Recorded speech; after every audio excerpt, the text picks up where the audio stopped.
So here's a question we get asked a lot.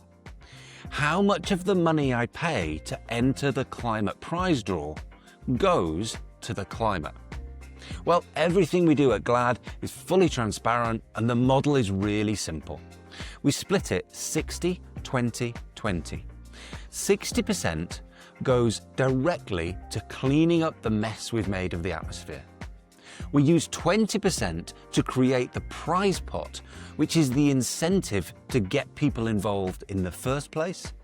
And 20% goes to cover our costs, and we use it to amplify the movement. So right now we're in season 4, and our target for season 4 is 250,000 kilograms. At the start of season 4, we were at around 50,000 kilograms. So we need to add 200,000. Each kilogram costs 25 pence.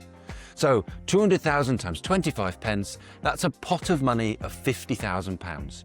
£30,000, the 60%, will go to the climate. So that's going directly to a portfolio of different technologies that will clean up our atmosphere. And out of that, we will have £10,000 as an incentive for one lucky winner. So the model is really simple. Every entry goes to cleaning up the atmosphere, and the more people we get involved, the quicker we reach that target, the quicker we clean up the mess, and the bigger the prizes get. So there you go, that's how it works.